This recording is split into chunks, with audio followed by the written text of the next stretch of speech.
Hey friends, happy Tuesday. Thanks for joining us for Unscripted on 13 Plus. I'm Anna Orsini. And I'm Carson Courier. Thank you for joining us. We do want to start with an update to Donald Trump's hush money trial. We know that he is back in court this morning, and we know that a banker who helped Trump's former attorney, Michael Cohen, his name is Gary Faro, he will be on the stand this morning. We know that jurors so far have heard from two other witnesses. Trump's former longtime executive assistant, Rhonda Graff, recounted that she recalled once seeing Stormy Daniels at Trump's office suite in Trump Tower and figured the performer was a potential contestant for one of Trump's Apprentice brand shows. Former National Enquirer publisher David Pecker laid out how he agreed to serve as the Trump campaign's eyes and ears by helping to squelch unflattering rumors and claims about Trump and women. Now, through detailed testimony on email exchanges, business transactions, and bank accounts, prosecutors are forming the foundation of their argument that Trump is guilty of 34 felony counts of falsifying business records in connection with the hush money payments. And one thing that we did learn this morning as well was that Donald Trump has been held in contempt of court and fined $9,000 for repeatedly violating a gag order in this case that barred him from making public statements about witnesses, jurors, and some others connected to the case. Now, prosecutors had alleged 10 violations, but the judge only found him guilty of 9 of those. So the former president insists that he was exercising his right to free speech, but that ruling did come out this morning. So again, Donald Trump will be fined $9,000 for repeatedly violating that gag order, according to the judge in this case. Meanwhile, new details that we're learning this morning about a shootout in North Carolina that happened when officers tried to serve a warrant for a felon wanted for possessing a firearm. Now, by the time the shooting stopped, 3 officers were killed, and so was the suspect. A 4th officer passed away late last night. 4 others were wounded. We brought it to you yesterday right here on 13 Plus as late breaking news. Now, in a news conference about 30 minutes ago, police say that the suspect in this case is 39-year-old Terry Clark Hughes. He opened fire so far. More than 100 shell casings have been recovered. Police say they recovered an AR-15 and a .40 caliber handgun. They also recovered additional magazines for both of those weapons. And police say 12 officers did fire their service weapons. An adult and juvenile female were taken into custody for questioning. Police have also released the names of the fallen police officers. They were William Elliott, Samuel Palachi, Thomas Weeks Jr., and Joshua Ayer. 2 of the wounded officers have been released and a 3rd remains hospitalized. The 4th in this case is being treated for a broken foot. And something else, of course, we're keeping an eye on right now is those college protests happening across the country. We've seen, this is actually video from Columbia University where it's really been the epicenter of these protests, and they are now advising members of the university community today to stay away from its main Morningside Heights campus as protesters barricade themselves inside of Hamilton Hall. Dozens of students are occupying the hall, which is one of the campus buildings that was also occupied during 1968 student protests. You know, we talked a little bit about this morning, but my sister went to Columbia. She graduated last year, and she's still subscribed to their alerts. She said all morning she's just been getting alerts back to back to back telling students to stay away from campus, that classes have been moved online, then classes were canceled. Look at that. Yeah, oh my goodness. I mean, really, we've seen such a progression, I feel like, with some of these protests just this week alone. Absolutely. And of course, as Anna mentioned, these are not just happening at Columbia University. They're really happening across the country. So we want to take a look here to the University of North Carolina. Students were being detained this morning after the university sent a demand to vacate their encampment. And we know at Cal Poly's Humboldt campus in Northern California, 35 students were arrested just this morning. During those arrests, the university issued a shelter-in-place order for students living on campus and urged people living off campus to stay away from the premises due to continuing criminal activity. The college also urged people living off campus to stay away from the premises, noting it is, quote, dangerous to be out on campus at this time. And at the University of Texas in Austin, 79 people were arrested yesterday for criminal trespassing during protests there. We also know that at Virginia Tech, another 80 people arrested last night for trespassing after occupying the Graduate Life Center lawn for 3 days and then repeatedly refusing to comply with university policy and public safety regulations. That's according to a statement from the university's president. So a lot of arrests, and again, like we said, kind of just seeing this progression of these protests protests. We've been talking about them for the last week or so, and it started with Columbia, then a couple other campuses. USC was one of them. Now we're kind of seeing them everywhere, and we're seeing them really start to escalate and resulting in dozens of arrests in most of these incidents. Absolutely. We mentioned this morning Northwestern University has come up with some sort of agreement between protesters and the university, saying that it would help Palestinian students that were coming to the university. They wouldn't have to pay to get classes. So we are seeing more universities trying to come up with some type of agreement so these protests stop. But again, definitely seeming like they're ramping up extremely quickly. Yeah, and at least here at the U of A, one thing that we've been keeping an eye on, of course, is how it's impacting the campus. And so far, everything's remained peaceful at the U of A, so we'll continue to keep a close eye on that for you, because a lot of people obviously wondering if they'll ramp up here at home as well. And this morning, many small towns in Oklahoma still trying to pick up whatever they can after those deadly tornadoes this past weekend. The storms killed at least 4 people, including a baby. One of the town's hardest hit was Sulphur. You're taking a look at some video there from that tornado. We were talking about this morning. One thing that is so crazy about tornado damage is that you can see an area like this building right there that's completely just destroyed, and then to the right you see another building that was just completely fine. So definitely a sight to see there in Sulphur. We know Oklahoma's governor toured the damage and says in the 6 years he's been in office, it's the worst he's seen, going on to call the devastation unbelievable. And the tornado that hit here tore through downtown. It left behind a miles-long trail of destruction. Now, help from Southern Arizona is actually on the way. Red Cross volunteer Patrick Wathen left yesterday afternoon for some of those storm-ravaged areas. He will be a disaster assessment supervisor, managing a team determining what's needed. Another volunteer here from Southern Arizona will be heading there today. So huge thank you to them, just going out of their way to make sure another community Oklahoma is taken care of, and that people there are getting their needs met, because this is, you look at the video and it's something that unless you've experienced a tornado, you can't even really wrap your head around, because it is so devastating and unpredictable too. We talk about how you can't really, I think when a hurricane moves in, you're bracing for the winds, the rain, and you know that it's gonna impact you to a certain degree, but a tornado, you have no idea. You don't know where it's heading. Terrifying. You were telling us a little bit yesterday, Mallory, that we could be expecting in some of these hard hit areas bad storms again. Yes. So as you know, I used to work in Nebraska, and they're bracing for another round of severe weather yesterday. So they had tornadoes across the state into Iowa as well on Friday, and unfortunately more storms on the way for today. So of course that's really going to halt some of those cleanup efforts and potentially give them more debris to have to deal with later on as we head throughout the rest of the week. But our storm reports over the last 72 hours has just been incredible across the middle part of the country. You can see all the hailstones there. Those are hail reports. You have damaging wind reports. You also have tornado reports that you're seeing in Oklahoma as well, and continuing throughout the plains. So this is just over the last 72 hours. So this doesn't even include any of the tornadoes that we once again saw in Nebraska and even portions of Iowa on Friday. But you can see today's severe weather outlook. So that yellow is a number 2 out of 5, level 2 out of 5. The brown color at level 3 out of 5 for severe weather. We're looking at damaging winds, large hail, and even a few tornadoes. Best outlook here looks to be northeastern Kansas, northwestern Missouri, and really throughout central Iowa. So those will be the areas that we're watching closely. But once again, we're even looking at that slight risk level 2 out of 5 in the yellow there across a wider swath of an area. And in terms of just rainfall in general, staying active, Minneapolis down to Dallas, even portions of Houston likely going to see more rain today. But back here in our neck of the woods, of course, very quiet, very clear, lots of sunshine, dry conditions, much quieter here in Arizona as we head into May. And May is our driest month of the year on average. But that always allows more of that heat to build. So your climate normals 86 to 87 for this time of year. We're looking to top out in the low 90s today through the upcoming weekend. Current conditions as we take a live look from Mount Bigelow. We are heating up quickly into the 70s. We're at 80 degrees already in Marana.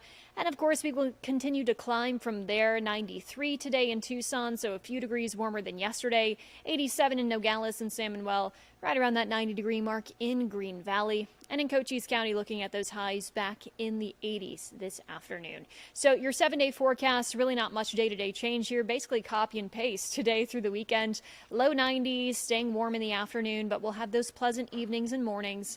Mid to upper 50s, low 60s for lows. And we might shave off a couple of degrees by Monday. But all in all, of course, as I mentioned, staying dry, staying fairly quiet. This is our pretty consistent time of year in terms of our weather pattern here in Arizona. honestly beautiful though. It's like hot, but not like but not too hot. Yeah, we're not talking triple digits yet. No. So And so knock on wood. cool overnight. Like Yeah. you're not walking Yeah. outside like, how is it, 2 a.m. and Right. still 100 degrees So you out. still have those really Yeah. nice evenings and mornings if you want to get out and about. Perfect. Thank you, Perfect. Mallory. Thank you, Of Mallory. course. Well, one thing that you can do today, if you are looking for an activity on your Tuesday, is you can go adopt a shelter pet. It is National Adopt a Shelter Pet Day. Yeah, very exciting. I know this like hits very near and dear to your heart with little It Harley. Does. It does. Yeah, my I mean, goodness. it's such a multi-pronged issue because spaying, neutering, but also just people who have pets who maybe can't take care of them. There's a lot of dogs in the shelter Yeah. who we saw with Jack this morning. What was it, a So Saint Bernard? sweet. Yeah. Fozzie Bear. Fozzie Bear, he's so handsome. And sometimes there's people who maybe they're older or for whatever reason circumstances change, so they have these beautiful purebred dogs that just end up in shelters. And I think Yeah. a lot of people don't realize that. They assume, with Harley, we're working through a lot of trauma from being, in a hoarding situation. But like, not every shelter dog is like that. Not Oh, every for shelter sure. pet. There's so many different animals There's that you can so adopt, many. and too many actually. Yeah, too no, many. there is too many. And a lot of times I think people are like, oh, I want a puppy. But then you have like, let's say an older individual or just someone who's like, hey, I don't have the time to train a puppy. Yeah. It's perfect. There's Yeah. so many dogs there that need a loving home. And honestly, as you mentioned, just too many dogs. I many think that's dogs. like the huge thing we need to highlight right now. So Jack Cooper, he actually has more information on how you can go out and adopt a dog. Today at the Humane Society, any dog that is older than 6 months and over 25 pounds is completely free, so you can take one home today. That includes Levi right here. He has a lot of energy, so maybe a backyard would be a best place for him. But also joining me this morning is Steven with the Humane Society of Southern Arizona. Just talk to me a little bit about Levi. Yeah, so Levi's a great dog. He's 3 years old. He is what's called a Heinz 57 of different dogs. He came to us about 4 months ago. He's really well trained when he wants to be. He's one of these dogs that has a lot of energy, but he loves toys, he loves treats, he loves working for your attention. So if you were to take him to like a training class, he would probably excel really well. And we always recommend to sign up for training classes just to get to know your animal. They might know it already, but it's a good thing for them to learn yours and how you're going to work. And so it's a really good, we have a great a program called our Good Dog Training Academy, and it's something that you can sign up for as an adopter or as a public member. We have trainers that want to help you keep your animal in your home or just teach them just how to be an awesome dog. And whether people are going to come out, maybe they're looking for Levi or looking for another dog, what are some expectations that people should have when they do come out to the shelters today? So when they do come out to the shelter today, I would say the expectation is to have no expectations. I would say to come in here thinking completely and totally, I just want to talk to the adoption staff about what I'm looking for in a dog. You might have it in your head, this is what I want, and this is the animal I'm going to have, and then you meet a completely different animal and you're like, I love this dog, I didn't even think about it. So I think it's important to come in here with expectations of what your home life would be like, but not of what the dog is. And then let us show you. We know this. We work with the dogs all day. Our staff and volunteers are great, and they will teach you a little bit more that you might not have known about these guys. And then lastly, why are days like today so important? National Adopt a Shelter Pet Day. Why is that so important? Everyone's at critical mass. Everyone has an overflow of dogs and an overflow of animals. Days like today bring attention to us and tell everybody, hey, look, here's a little bit extra of an incentive to come and adopt and to come and help take an animal home and make a new fur family member. Levi right here would love to sit on somebody's couch after a nice run. I will say, after a good run, get him out for a little bit. Also, because we don't have the pool set up, he loves water. He'll dive in a pool too. So we have a lot of different dogs for a lot of different walks of life, and we just say, come on down and come meet them. Awesome. You're open until 7 o'clock today, right? We're open until 7. All right, open until 7 o'clock today. Come down, come get a dog, find their forever home. They're great. It's been fun being here all morning. Details on adoptions are up at KOLD.com. Reporting at the Humane Society of Southern Arizona, I'm Jack Cooper, 13 News. Now, as Jack mentioned, there tons of dogs. Yeah, and that's Levi there on your screen at the Humane Society, who you just saw with Jack. But tons of dogs at the shelter, tons of cats that you can adopt today. It's not just, obviously, it's not just dogs. But so if you'd like to, kind of go through their website, the Humane Society of Southern Arizona, you can see the available pets on there. So maybe there's a type of breed that you like a lot. Like maybe you like a terrier. You can go see if they have a terrier up on their website and just kind of get a better idea before you head over there. Same thing with Pack up on their website. I think that they have how many dogs on their website right now? Oh my goodness, I think they have 700 dogs in their care. Sorry. Wait, Gumdrop. it's a baby. Oh, Pino. He is. Oh my gosh. Cute. Not me about to participate in Adopt a Shelter Pet Day. Gumdrop, we also had him on 13 News earlier this morning. He was so cute. Wait, there's so many babies. I know. This is the Humane Society, guys. So I'm gonna. Dipper's Goldie cute. Chihuahua. Dipper's like a little retriever mix. Yeah, so you can see every type of dog that you could ever imagine. And again, this isn't just happening at the Humane Society, also happening at PAC today. So head on over to their really website. quick, I want to see if Fozzie Bear's on here. Fozzie Bear. Okay, we're gonna stay committed. Maggie Moo. Oh my goodness, I could do Wait, this look all at the baby day. Chardonnay. So I'm assuming they're all from the same litter. Corona, Oliver, Quinn. Quincy, Ranger. If you ever wanted a guinea pig, guinea pig, you can hey. rescue a guinea pig. How about Okay, that? hold on. So this mouse is a little touchy, friends, but here, hold on 1 second. We're almost there. Woohoo! Okay, so this is Pack, and if this will work for us, we're going to take a look here at their dogs available for adoption. So maybe not, but Maybe if you head not. over to the PAC website, super easy to find. Again, they have like 500 dogs there right now. Both the Humane Society and PAC have been over capacity for a very long time. So even if you can't adopt, maybe you could foster. Go meet some of the dogs that you could foster today. Even just volunteering your time makes such a difference. But again, National Adopt a Shelter Pet Day. We do have a post up on our Facebook page asking you to share a photo of your shelter pet. So if you've rescued one in the past, or if you have one that you rescue today, please share a photo with us. We want to see them. And maybe we'll go through tomorrow and highlight some Maybe. some of our favorites. The entire time I've been trying to get this to work, friends. So 1 second. Let's see if this will load. I really hope so we can show you some of the cute dogs here at PAC. Maybe not, but I'll keep working on this. Hopefully if we have one more story here, a trending story, I'll keep working on this, and if we can get it to pull up, we'll touch back. We'll touch circle back on We that. will. We'll circle back. Well, Powerball has been a huge talker recently. A lot of conversations about just some of these major jackpots. We know that a winner in Oregon won last month's $1.3 billion jackpot. Charlie Sapan is a immigrant from Laos who's been battling cancer for 8 years. He said he's grateful for the lottery and he can now hire a good doctor to help him treat his cancer.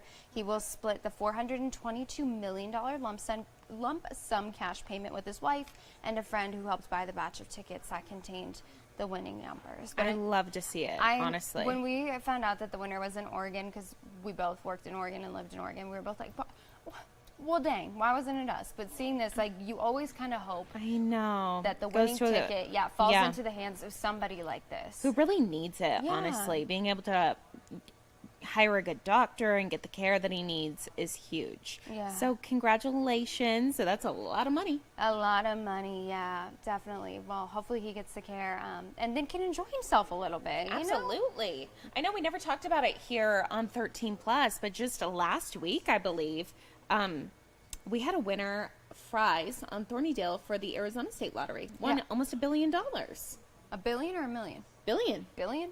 Mm-hmm. Who's that? I don't know who it is. They're anonymous because they're smart. They're like, because we've heard Carson and Anna Yeah. try to solicit donations before. Well, huge congratulations to them. Yeah, you always, and then you're like, well, I know where that gas station is. I could go, you know. I know. But it'll probably never happen at that gas station again. No. Could have been us. I know. Wasn't Sad. us. Well, good news, friends. I was able to get the computer to work, so now we can go and look at some of the dogs on PAC's website. Look at Daisy Marie. She looks so sweet, so polite. Taking a look too, I think Roxy's adorable, far left of your screen.